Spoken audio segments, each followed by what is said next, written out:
Brought to you by TechnoSpark 20 series smartphones. I'm superhuman.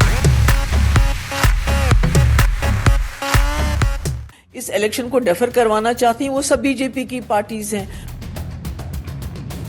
Election commission of India से एक letter हमने देखा जिसमें यहां से फीडबैक लिया जा रहा है कि भाई हम इलेक्शन हमें डेफर करने के लिए कई लोगों ने लिखा, कई पार्टीज ने लिखा, इसके बारे में हमें बताइए।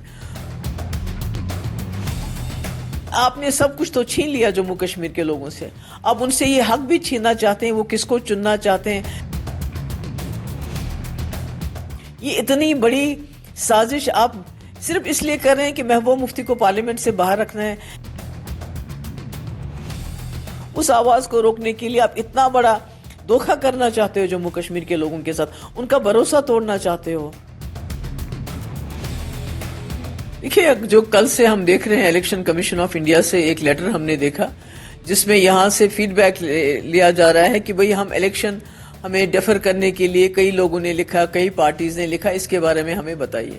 तो मैं इलेक्शन कमीशन से जानना चाहती हूं कि जिस वक्त आपने यहां इलेक्शन करने का फैसला किया तो मुगल रोड तो अभी 8 अप्रैल से खुल चुका है, तो उसमें क्या दिक्कत है। और आपको तो एक इलेक्शन कमीशन ऑफ इंडिया तो रिमोटेस्ट एरियाज में इलेक्शन करवाते हैं और आज तक लॉजिस्टिक की वजह से कभी भी इलेक्शन डेफर नहीं हुआ है। मैं खुद मुगल रोड से आई हूं और जो पार्टीज इस इलेक्शन को डेफर करवाना चाहती हैं वो सब बीजेपी की पार्टीज हैं। बीजेपी उनको सपोर्ट कर रही है, उनके पास फंड्स है, उनके पास पैसा है।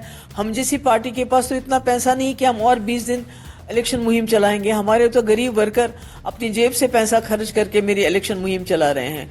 तो मेरा ये कहना है कि अगर बीजेपी को अपने लीडर की बात करनी चाहिए, याद करनी चाहिए, हमारी ना सुने, वाजपेयी जी की सुने, जिन्होंने 2002 में लाल किले से ऐलान किया कि जम्मू कश्मीर में हम फ्री एंड फेयर इलेक्शन कराएंगे, क्योंकि जम्मू कश्मीर के लोगों का इलेक्शन के ऊपर से सारा एतमाद उठ चुका था। तब से लेके थोड़ा सा एतमाद बन चुका है। आज वो 87 को रिपीट करना चाहते हैं क्या? महबूबा मुफ्ती को बाहर रखने के लिए सारा इलेक्शन प्रोसेस उसको डिस्क्रेडिट करना चाहते हैं क्या?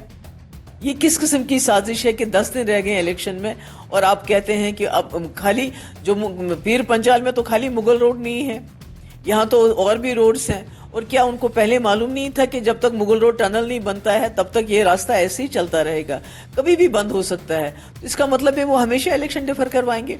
तो मेरी इलेक्शन कमीशन से गुजारिश है और बीजेपी की लीडरशिप से भी गुजारिश है कि आपने सब कुछ तो छीन लिया जम्मू कश्मीर के लोगों से, अब उनसे ये हक भी छीनना चाहते हैं, वो किसको चुनना चाहते हैं, किसको पार्लियामेंट में पहुंचाना चाहते हैं। ये इतनी बड़ी साजिश आप सिर्फ इसलिए कर रहे हैं कि महबूबा मुफ्ती को पार्लियामेंट से बाहर रखना है, इसलिए कर रहे हैं कि आपने लोगों का रुझान देखा, चाहे कश्मीरी हो, पहाड़ी हो, गुजर हो, हिंदू हो, सिख हो, बकरवाल हो, सब ये समझते हैं कि अगर हमारी आवाज कोई बन सकता है पार्लियामेंट में तो वो महबूबा मुफ्ती बन सकती है। उस आवाज को रोकने के लिए आप इतना बड़ा धोखा करना चाहते हो जम्मू कश्मीर के लोगों के साथ, उनका भरोसा तोड़ना चाहते हो। तो यही मेरा कहना है कि ये नहीं होना चाहिए।